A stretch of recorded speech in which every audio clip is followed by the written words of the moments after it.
अस्सलाम वालेकुम नाज़रीन, एक नए व्लॉग के साथ आपकी खिदमत में हाज़िर हैं। नाज़रीन, हमारे साथ मौजूद हैं सोहेल रशीद साहब। और आज जो आप बैकग्राउंड देख रहे हैं ये सुप्रीम कोर्ट नहीं है, हम बाहर एक जगह पर बैठे हैं। सोहेल रशीद साहब से मुलाकात हुई, हमने सोचा आपके साथ एक ख़बर शेयर करते हैं। आज ही एक्चुअली सिद्दीक जान साहब के बाहर धरना दिया हुआ है। हाँ नहीं, वो तो सिद्दीक जान साहब छोड़ गए हैं। नहीं, वो भी इधर अभी भी पास ही हैं। अच्छा हाँ नाज़रीन, हमारे अकब में है बोल का ऑफिस। बहरहाल अब से कुछ देर कबल सोहेल रशीद साहब ने एक ट्वीट किया है और वो ट्वीट बड़ा इंटरेस्टिंग है और अनएक्सपेक्टेड है। जो उसमें ख़बर है वो कुछ इस तरह है कि नवाज़ शरीफ साहब कुछ करने जा रहे हैं और वो क्या करने जा रहे हैं उसके ऊपर हम बात करेंगे। और सबसे इम्पॉर्टेंट चीज़ ये है कि हम गुज़िश्ता चंद रोज़ से अब देख रहे हैं कि नवाज़ शरीफ साहब के जो करीबी लोग हैं पाकिस्तान मुस्लिम लीग नवाज़ के अंदर, उनकी जो टोन है वो बदलती नज़र आ रही है। उनकी राय शहबाज शरीफ और मरीम नवाज़ की राय से मुख्तलिफ नज़र आ रही है। वो बल्कि चैलेंज करते नज़र आ रहे हैं अपनी ही पार्टी की लाइन को बज़ाहिर, मगर बहुत से लोग इस बात से नावाकिफ़ हैं कि वो जो पार्टी पॉलिसी से हटकर बात कर रहे हैं दरअसल वही पार्टी पॉलिसी दे रहे हैं। इस पर बात करेंगे सोहेल रशीद साहब से। सोहेल साहब, अव्वल तो ये बताइएगा ये कहाँ से आई है ख़बर, क्या आपको लग रहा है कि क्या हो सकता है? बहुत शुक्रिया जी। ये ख़बर जो है ना, अभी तक आप इसे ख़बर मैच्योर ना समझें, लेकिन इसको आप इग्नोर ना करें, इसलिए कि मियाँ नवाज़ शरीफ साहब के साथ कल परसों लोगों ने कुछ नमाज भी पढ़ी है, नमाज जुम्मा में भी शरीक हुए हैं अलविदा में, और काफ़ी सारे उनके लोगों ने जो उनके करीब समझे जाते हैं, जिन पे वो ट्रस्ट करते हैं, बिल्कुल ठीक है, जिनसे वो मिलते हैं पर्सनली, ऐसे मीडिया के लोग भी, तो उन्होंने वहाँ से जो एक तासुर लिया है कि नवाज़ शरीफ साहब की जो पोटली से हम खाली समझ रहे थे उसमें कोई कार्ड बाकी है। अच्छा। और वो कार्ड जो है ईद के बाद फेंका जाएगा, और उस कार्ड का फेंका जाना इसलिए ज़रूरी हो गया है कि वो कार्ड अगर नहीं फेंका जाएगा तो फिर अपोजिशन का ग्रैंड अलायंस अपने कार्ड्स फेंकेगा। तो उन कार्ड्स को गैर मुअस्सर करने के लिए मियाँ नवाज़ शरीफ साहब के पास कोई एक कार्ड है। और कार्ड क्या हो सकता है, इसको आप देखें कि तहरीक तो अवामी नहीं वो चला सकते, विफाक में उनके भाई की हुकूमत है, पंजाब में उनकी बेटी की हुकूमत है, KP और सिंध की असम्बलियाँ वहाँ पे अदम एतमाद लाने या कुछ करने की उनमें सकत नहीं है, सीधी जो बात है। तो पीछे कार्ड्स क्या रह गए हैं? एक सियासतदान के पास और क्या ऑप्शन हो सकता है? एक तो ये है जी कि खाली लोगों को गए जी आए जी डायलॉग करें, उसको किसी ने नहीं मानना। ये तब माना जाएगा जब साथ एतराफ़ भी करेंगे। मियाँ साहब ट्रूथ एंड रिकन्सिलिएशन की बात करते रहे, और अब जो जिस सिचुएशन में वो डाल चुके हैं, एक तो उनके साथी करीबी जो हैं वो जा जाके उनसे ये कह रहे हैं कि मियाँ जी आपको मफामत ने मरवा दिया है, और इमरान खान जेल में भी बैठ के तगड़ा इसलिए है कि अदम एतमाद के बाद वो भी उस दिन आप जितना ही कमज़ोर हो चुका था, लेकिन उसने ना सही टक्कर लिया और उसने वो फ़ैसले भी किए हैं जिन्हें मतलब हम और उसकी पार्टी के लोग भी ना ब्लंडर कहते थे, लेकिन उसने वो फ़ैसले सिर्फ इसलिए किए हैं कि अवामी हमायत जो है ना वो बरकरार रहे। उसे अपनी अवामी हमायत का पता था कि वो किस चीज़ के ऊपर बेस करती है, और वो थी एक जज्बात और लड़ जाओ मर जाओ के ऊपर, और ऑफेंसिव, और उन्होंने उसको ऑफेंस को बरकरार रखा। उसके लिए उन्होंने अपनी असम्बलियाँ तोड़ी, और उसके नतीजे में उन्हें पता था मार पड़नी और मार खाई भी उन्होंने। उनके साथ पिछले साल 25 मई का हो चुका हुआ था, 2022 वाला 25 मई, उसके बाद भी अगले साल 9 मई तक उन्होंने एजिटेशन की है और लोगों को अपने साथ रखा है। तो लोगों को साथ रखे, हुकूमत देकर उन्होंने मकबूलियत हासिल की। हाँ, ये आप कह सकते हैं कि हुकूमतों में रह के अवामी हिमायत नहीं मिलती, इस तरह की हुकूमतों में जो कि कुछ नहीं होती। तो आप ये करेंगे, कुछ करें कि आप वापस मियाँ नवाज़ शरीफ बने, तो आपका बड़ा कद काठ है, 3 बार के आप वज़ीर आज़म हैं, और आप बड़ी बात करते रहे ट्रूथ एंड रिकन्सिलिएशन की। अब बजाय इसके कि धांधली के ख़िलाफ़ तहरीक चले ईद के बाद, आप ख़ुद पेश कर दें, जाके कन्फेस कर लें कि हाँ यार पाकिस्तान में बहुत होता रहा है, और इस बार भी इलेक्शन में नहीं समझता कि कोई इलेक्शन हुए हैं कोई साफ़ तरह के, और मैं इस उम्र में क्या अब आपसे कहूँ जी कि नहीं मैं जीता हूँ। मैंने एक बार भी नहीं कहा, और मियाँ साहब ने कहा भी नहीं। मियाँ साहब ने 8 फरवरी के बाद अगर एक जगह पे स्टेटमेंट दी हो कि हम इलेक्शन जीत गए तो मुझे बताएं आप, ठीक है? उन्होंने नहीं दी, उनकी अभी स्टेटमेंट आना बाकी है, तो वो स्टेटमेंट ईद के बाद आ सकती है। और वो स्टेटमेंट ये हो सकती है जी कि मैं बड़ा हूँ, मैं कन्फेस करता हूँ कि ये गलतियाँ होती रही हैं, इस बार भी हुई हैं। मुल्क इस वक्त इस चीज़ का मुतहम्मिल नहीं हो सकता कि आप लोग एजिटेशन करें, तरीके चलें, उसके बाद हम आपसे बैठ के बात करें। आएँ बात पहले करते हैं। आपको लगता है कि मैं अपनी सीट गलत जीता हुआ हूँ, मैं अपनी सीट छोड़ देता हूँ, मुझे सीट किस चाहिए, ठीक है? उस सीट के ऊपर वैसे भी मियाँ साहब ने क्या कर रहे हैं, जिस पे उसकी वीडियो उनकी लीक हुई, पार्लियामेंट में वोट दे रहे थे सेनेट का, पीपल्स पार्टी के सेनेटर के लिए को, तो उसने आगे जब सलाम किया तो मियाँ साहब ने उसे कहा कि मेरा दिल नहीं मान रहा, मैं बड़े भारी दिल के साथ दे रहा हूँ आपको ये वोट, और बड़ा बोझ है मेरे दिल पर, क्योंकि वो मसूफ साबिका मुस्लिम लीग नून के थे और पीपल्स पार्टी में गए हुए थे, ठीक है। तो उन्होंने कहा मैं आपको देना नहीं चाहता, लेकिन मेरे दिल पे बोझ है, मजबूरी में आपको मैं वोट दे रहा हूँ। तो ऐसी मजबूरियाँ जिस सीट में पालनी पड़ रही हूँ, और जिसके ऊपर हर दूसरा एंकर बैठ के ये बात करता हो फॉर्म 45-47 सामने रख के कि मियाँ साहब हारे हुए हैं, तो उससे तो सियासत नहीं बचती। उस सीट को दे के सियासत बच सकती है। और फिर कुछ सीनियर साफ़ी बशमूल रजब सेठी साहब ये मुसलसल टीवी शोज़ में कहते रहे, और ये नवाज शरीफ के बड़े करीब हैं, ये कहते रहे हैं, हाँ ये टॉक शोज़ में कहते रहे हैं कि जनाब मियाँ साहब की सीट जो है ना जी, इमरान खान को राज़ी करने के लिए बलि चढ़ाई जाएगी। 3-4 सीटें वो कह रहा है कि इनको खोलो, और वो खुलेंगी, और उसमें एक नवाज शरीफ की सीट है।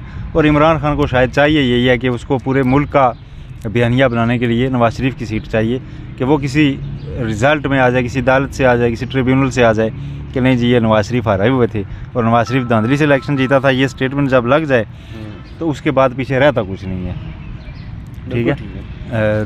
तो वो फोर्स ही कर रहे हैं मियाँ साहब के ईद के बाद अपोजिशन क्या करने लगी है, सियासतदान तो बड़े हैं वो पुराने, तो उसको डिफ्यूज़ करने के लिए वो खुद पहले सामने आ सकते हैं।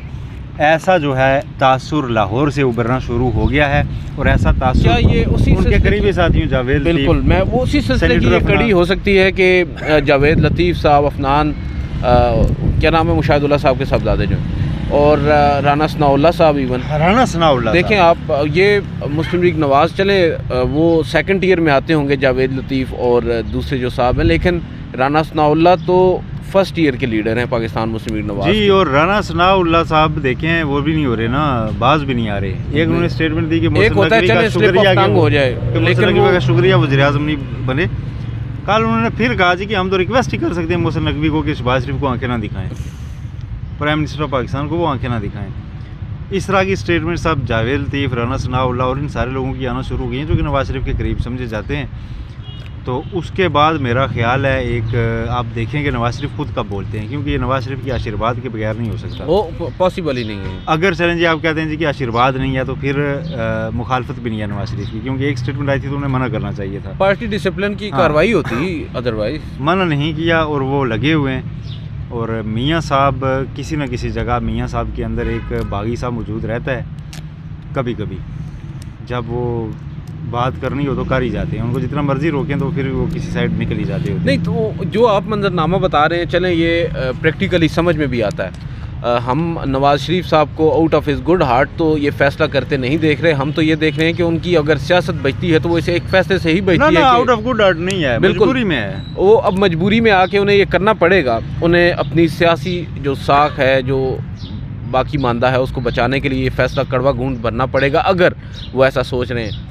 मगर मुझे ये लगता है कि जिस एक इदारे यानी हमारी इस्टेब्लिशमेंट ने जो ये पूरा एक खेल रचा है, या एक पूरा आप कह सकते हैं कि स्टेज तैयार किया है, जिस पर इमरान खान साहब का ओस्टर है, नवाज़ शरीफ साहब की वतन वापसी है, शहबाज शरीफ साहब को वज़ीर आज़म मुंतखब करवाना है, फार्म 47, फार्म 45, ये सर कोई 1-2 दिन की गेम तो है नहीं, ये काफ़ी लंबा चौड़ा एक प्लान है, और इस प्लान को एग्जीक्यूट करने में काफ़ी वक्त लगा है, काफ़ी एनर्जी सर्फ हुई है हमारे रियासती इदारों की। अब जब उनके स्टेक्स इतने हाई होंगे और उन्होंने एक घोड़े पर इस कदर एतमाद किया है, उस पर पैसा लगाया है और उसको जितवाया है, अब क्या वो ये होने देंगे जो मैं और आप यहाँ पर बैठकर आज एंटिसिपेट कर रहे हैं कि नवाज़ शरीफ साहब ईद के बाद तक कुछ सरप्राइज़ देंगे और वो चैलेंज करेंगे उसी इस्टेब्लिशमेंट को जिस इस्टेब्लिशमेंट की ईमा पर इन द फर्स्ट प्लेस वो नवाज शरीफ के पास खोने को क्या है आपके, वो डर के ना करें, उनको यही तो उनके मशीर कह रहे हैं कि सर डरो नहीं, बिस्मिल्लाह करो, वापस नवाज शरीफ बनो। ये कोई तरीका नहीं है कि आप बैठ के वेट करेंगे किसी दिन इमरान खान जेल से बाहर निकले और वो मकबूल तरीन लीडर बन जाए और आपको आगे तो बाहर निकाले मुल्क से ही दोबारा।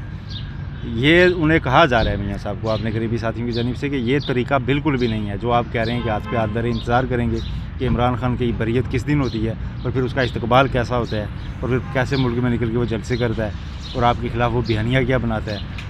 तो ये तो उनको साफ बताया जा रहा है, इसलिए उनके पास खोने को कुछ नहीं। दूसरी बात आपने कि करने दिया जाएगा या नहीं, मियाँ साहब ज़रूर चाहेंगे कि वो जैसे ही ये करें तो उनके राह में रुकावट उठकाई जाए। क्यों? क्योंकि उससे उनका बयानिया दोबारा बनेगा कि नवाज़ शरीफ ने कोई समझौता नहीं किया, नवाज़ शरीफ अपने असूलों पे खड़ा है।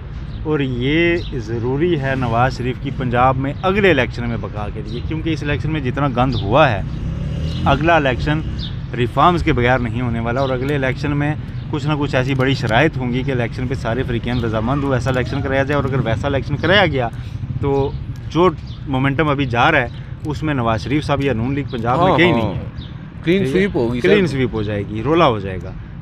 तो अभी तो लोग कह रहे हैं 25-30 उन्होंने जीती हुई थी, तो आगे शायद ये भी सूरत हाल चले। इतना तो आपका वोट बैंक होता ही है, जो इंटैक्ट आपका वोटर है जिसने इधर उधर नहीं जाना वो आपके साथ वफादार होता है, लेकिन ओवरऑल जो पब्लिक है वो अब आपके साथ नहीं है, ये तो अब दीवार पर लिखा नज़र आ रहा है। दूसरा, इमरान खान बाहर आ जाएंगे इसलिए कि हाईकोर्ट के जजेस के ख़त के बाद के जो सूरत हाल है, 29 अप्रैल सुप्रीम कोर्ट में डेट है और उससे पहले काफ़ी केसेस उनके जो है ना सस्पेंशन वाले लग रहे हैं, तो उसमें इमरान खान के रिहाई का इम्कान भी बढ़ चुका है कि वो भी बाहर आ जाएंगे। वो बाहर आएंगे तो इमरान खान हर घंटे बाद खबर बना रहा होगा। कैसे? अल जज़ीरा ने इंटरव्यू कर लिया, BBC ने इंटरव्यू कर लिया, दुनिया पर उन्होंने कोई स्टेटमेंट जारी कर दी, पाकिस्तान में कोई जलसा कर लिया, किसी जगह पे वो लाइव जा रहे हैं, अपनी सोशल मीडिया टीम पे बात कर रहे हैं, किसी जो कार्यक्रम की कोई कुर्बानी थी उसके घर पहुंच रहे हैं। तो इमरान खान को टीवी पे ब्लैकआउट भी हुआ तो इमरान खान को आप बाहर आगे जेल से, तो उससे आप लाइमलाइट से दूर नहीं रख नहीं, ये सकते। तो पॉसिबिलिटी नहीं है सर। टीवी स्क्रीनें भी कितना अरसा नाम नहीं लेंगी इमरान खान। हाँ, तो ऐसे में नवाज शरीफ के पास क्या ऑप्शन है? नहीं, कोई ऑप्शन नहीं है नवाज शरीफ साहब के पास। एक तो ये चले ऑप्शन समझ में आता है कि वो खुद ही सरेंडर कर दें कि भाई ये हुआ है, और हाँ, एक सिंपल चीज़ है कि अगर वो कोई पंगा नहीं लेना चाहते तो वो रिटायरमेंट का ऐलान करके चले जाएंगे। बिल्कुल, और एक स्पीच में वो बता देंगे या किसी प्रेस कॉन्फ्रेंस में कि पाकिस्तान के पास वे फॉरवर्ड यही है, ये चीज़ें कर लो। मैं ये खुश रहो। देखें, बात ये मैं भी इसी तरफ आ रहा था। चले खुश ठीक रहो है, अहले वतन, हम तो सफर हमारे नाजरीन हैं, हम हैं, हम में से बहुत से लोग अपनी अपनी राय रखते हैं किसी भी एक पर्टिकुलर शख्सियत के लिए। नवाज शरीफ साहब के हवाले से हमारी मुख्तलिफ आरा हो सकती है, इमरान खान साहब के हवाले से, जरदारी साहब के हवाले से, कोई उनको चोर कहेगा, कोई उनको मसीहा कहेगा, ये सब चलता रहता है।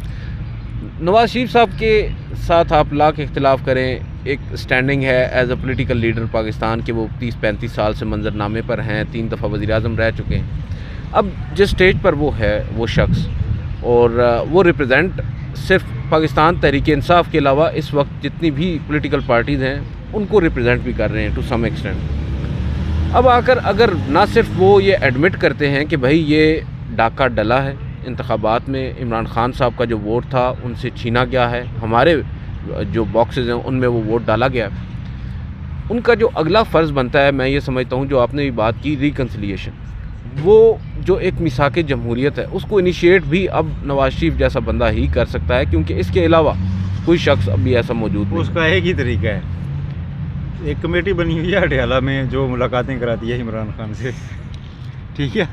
उसमें उमर यूब भी हैं जो साबिक नून लीग में रह चुके हैं, नवाज शरीफ का उनसे ताल्लुक भी है।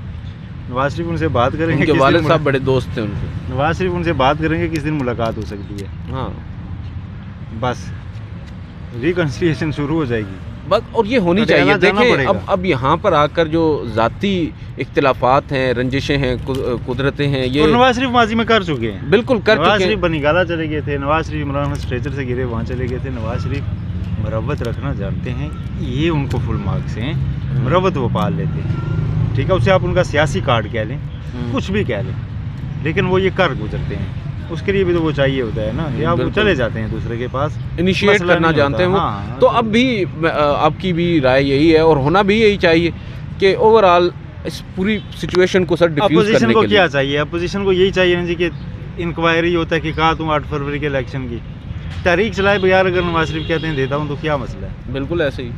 और बात यह है कि वो तहकीकात की जब ज़रूरत ही नहीं पेश आएगी, जब एक शख्स खुद ही एडमिट कर रहा होगा। और मैं तो ये सोच रहा हूँ कि क्या नवाज शरीफ साहब अगर ये फ़ैसला करते हैं तो क्या उनकी जो साहबजादी हैं मरीम नवाज़ साहिबा, जो बड़ी मुश्किल से वज़ीर-ए-आला बन चुकी हैं, और दूसरे जानिब उनके भाई हैं वो भी वज़ीर-ए-आज़म हैं पाकिस्तान के, तो क्या उनके लिए आसान होगा अपने ओहदों को छोड़ना? नहीं, ओहदे नहीं छोड़ेंगे, वो ओहदे नहीं छोड़ेंगे। फर्स्ट फेज़ में मेरा ख्याल है ये बयानिया बनाया जाएगा कि 8 फरवरी को जो कुछ हुआ नवाज शरीफ की वो डिमांड नहीं थी, ना मंशा थी, ना उस पर खुश है, ठीक है, ठीक है, वो ये कहेंगे। और फिर मुल्क के मसाइल का जिक्र होगा और उसके बाद रिकन्सिलिएशन की तरफ जाएंगे। उनके पास क्या जवाब बच जाएगा जब थोड़ा सा वो देंगे ना, रूम देंगे अपोजिशन को बात करने के लिए ना। देखें, आम भी ज़िंदगी में क्या होता है कि हम जब किसी के अजीज़ पे, किसी दोस्त पे तपे होते हैं कि यार उसने बड़ा गलत किया है, वो एक कॉल करके कह देता है या आपको कह देता है या किसी को कि यार सोहेल को कहना कि मुझसे गलती हो गई, उसके बाद क्या मेरा गुस्सा वैसा रहता है? नहीं रहता, बात होना शुरू हो जाती है। तो एक दफ़ा अगर कहीं पे कोई मैसेज पहुंच गया कि यार गलती हो गई है, बस ठीक है, आओ वो करते हैं और आपको जब राइट बनता है वो देते हैं हम, तो उसके बाद सिचुएशन बनना शुरू हो जाएगी। फिर इमरान खान के पास क्या वो रह जाएगा? इमरान खान एक दफ़ा तकरीर में कह देंगे कि मेरे आगे उसने माना है, बस ठीक है। क्या आप पहले कह देंगे कि हाँ मैंने माना है? मुझे एक चीज़ बताएं, एक हंच के तौर पे ये बात ज़हन में आ रही है, क्योंकि हम जिस पूरी सिचुएशन को डिस्कस कर रहे हैं, नवाज शरीफ साहब को अचानक से एक चीज़ रह जाएगी। इमरान खान ने कल कहा है कि मैं अगर जनरल बाजवा से, जब उसने मेरी हुकूमत गिराई थी, उसके बाद 2 बार मिल सकता हूँ, तो मैं किसी से भी मिल सकता हूँ। ये बड़ी इंपॉर्टेंट चीज़ है, किसी से भी मिल सकता हूँ। लेकिन यहाँ पर मुझे एक चीज़ जो एक हंच के तौर पे आप कह सकते हैं कि हम बात कर रहे हैं कि नवाज शरीफ साहब ये सोच रहे हैं। नवाज शरीफ साहब, अगर आप इसको थोड़ा सा ब्रॉडर सेंस में देखें कि आज अगर नवाज शरीफ साहब ये काम कर लेते हैं, ईद के बाद लेट्स से वो इस तरह का कुछ बयानियाँ देते हैं, कोई प्रेस कॉन्फ्रेंस करते हैं, तो उससे ओवरऑल सिचुएशन क्या होगी? ओवरऑल आपको नहीं लगता कि जो इस वक्त हमारी इस्टेब्लिशमेंट एक गंभीरता में है या एक मुश्किल में है, उसकी वो मुश्किल भी कम हो जाएगी और ये सिचुएशन थोड़ी सी वाज़ेह नहीं हो जाएगी? और क्या फिर ये भी पॉसिबिलिटी है कि ये जो आज नवाज शरीफ करने जा रहे हैं, इसमें भी शायद नवाज शरीफ साहब का माइंड किसी और ने बनाया हो? माइंड तो उनके मशीरों ने बनाया है, लेकिन वो खुद भी समझते हैं। नहीं, मेरा मतलब मशीरों के अलावा भी। मैं उन्हें मशीर ही कहूँगा ना, अब क्या निकलवाना चाहते हो? ठीक है, अच्छा, मशवरा देने वाला मशीर ही होता है, ठीक है, वो कोई भी हो, ठीक है जी। बात ये मैं कर रहा था कि नवाज शरीफ अगर ये कर गुजरते हैं तो उससे 2-3 चीज़ें होंगी। एक तो प्रोसेस आगे चल पड़ेगा, ठीक है जी। दूसरा, नवाज शरीफ रेलिवेंट हो जाएंगे, हर तरफ डिस्कस होंगे। तीसरा, उनके आगे में बड़ी बड़ी वो चीज़ें लिखी जाएंगी कि देखें जी एक सीखा हुआ सियासतदान ये था कि उसने ये कह दिया, कसीदा ठीक है जी। चौथा, जो उनके एंटी वोट पक रहा है ना, जिस चीज़ को इमरान खान कैश करा रहे हैं, वो कार्ड इमरान खान के हाथ से थोड़ा सा छीनना शुरू हो जाएगा कि यार देखो नवाज शरीफ, आप वो तो खुद मान रहा है कि मैं ये हूँ। अच्छा, वो नवाज शरीफ कहेंगे जी कि मैं मान रहा हूँ कि 2024 में गलत हुआ। इमरान खान से कहें वो माने 2018 में गलत हुआ। लेकिन अगर इस तरह करते हैं नवाज शरीफ साहब, तो फिर मेरा नहीं ख्याल कि ये बात आगे बढ़ सकेगी। अब उन्हें बड़ापन का मुजाहरा करना पड़ेगा अगर वो ऐसी बात करते हैं। अगर नहीं कहेंगे ना तो मीडिया कहेगा, लोग कहेंगे कि देखें उसने अपने हिस्से का मान लिया सच। हाँ, ये होना चाहिए, आगे बढ़ने का टाइम है। और इसमें कोई मजायके की बात नहीं है। मैं और आप यहाँ पर इस्लामाबाद में ही साफत कर रहे हैं और हमें मालूम है कि जो आज 2024 में हुआ है, 2018 में भी इसी से मिली जुली कोई सिचुएशन थी। नवाज शरीफ अगर आज ये नहीं करते तो फिर मैं बता दूँ क्या होगा। एक तो मैंने बता दिया कि इमरान खान बाहर आएंगे, आज नहीं तो कल, और जितना वो अंदर बैठे हुए हैं बड़े लीडर बनते जा रहे हैं, इसमें कोई शक नहीं है, नवाज शरीफ साहब को भी पता है। दूसरा, पाकिस्तान पीपल्स पार्टी पूरी क्रीम खा रही है इनके दौर में भी, और आगे के लिए अपने नंबर लगाया हुआ है। सदर वो बैठे हुए हैं। आज़ाद कश्मीर और गिलगित में जब इलेक्शन हुआ पीपल्स पार्टी हुकूमत में आ जाएगी, ठीक है। चेयरमैन सेनेट वो अपना बनवाने जा रहे हैं। हुकूमत की जो कारकर्दगी होती है उसका गंद उठाने को तैयार नहीं। सिंध में उनकी गवर्नमेंट मौजूद है, ठीक है जी। लग्जरी वो इंजॉय कर रहे हैं, केसेस उनके ख़त्म हो गए हैं, और अगले नंबर के तौर पे ना उन्होंने बिलावल को रख दिया हुआ है कि बिलावल जनाब अगला आपके पास ऑप्शन है वज़ीर आज़म बनने का। अगर इमरान खान बाहर नहीं भी आते तो अगली बारी फिर बिलावल की लगनी है, ठीक है। और क्योंकि वो पूरे मुल्क में आप देखें बड़ा गैर महसूस तरीके से पीपल्स पार्टी वापस जो चारों सूबों की जंजीर टाइप होती थी ना, वो घेरा डाल रही है। उधर से सिंध में, इधर से आज़ाद कश्मीर में सर वो नंबर में लगी हुई है। पिछले इलेक्शंस में उसने 2021 में, उस वक्त अभी पीटीआई की गवर्नमेंट थी, 2021 के इलेक्शन में उसने आज़ाद कश्मीर में 10-11 सीटें ले ली। बिल्कुल ठीक है। जो टोटल सीटों में से जीतने वाली 10-11 सीटें वो बड़ी होती हैं, टोटल 40-42 सीटें हैं। गिलगित में उनका वोट बहुत बड़ा है। जिस दिन इलेक्शन में दोबारा वो गवर्नमेंट बनाएंगे तो इस तरह एक घेरा डालते हुए वो आ रहे हैं। सेनेट में वो है, वाने सदर में वो। तो पंजाब में जिस दिन उनको कोई तगड़ा इत्तेहादी मिल गया, उन्होंने हुकूमत ले जानी है, ठीक है, या कोई भी इधर उधर से जोड़ जड़ता करके। तो नवाज शरीफ इसको फोर्स ही तो कर रहे होंगे कि जरदारी साहब क्या कार्ड खेल रहे हैं। पुराना आखिर इनका मुकाबला चल रहा है। मफामत भी जो होती है ना सियासतदान की, वो भी सियासत होती है, ठीक है। तो चलें देखते हैं, let's hope for the best. और हम तो यही समझते हैं कि पाकिस्तान में जो इस वक्त एक अफरा तफरी सी हमें नज़र आ रही है, या जो एक गैर यकीनी की सी सूरत हाल है, ये ख़त्म हो और जो हमारे सियासी रहनुमा हैं वो बड़ेपन का मुजाहरा करें और बाकायदा तौर पर इस मुल्क की बेहतरी के लिए अमली तौर पर इकदामात उठाएं। और इमरान खान साहब जो आज जेल में बैठे हैं, किसी भी सूरत में उसको जस्टिफाई नहीं किया जा सकता। उन्हें बाहर आना चाहिए और मुल्क की सियासत में अपना हिस्सा डालना चाहिए और मुल्क को इस अमर से निकालने में अपना किरदार अदा करना चाहिए। आज की इस वीडियो से इतना ही। मुझे सोहेल रशीद साहब को इजाज़त दीजिए। अल्लाह हाफ़िज़।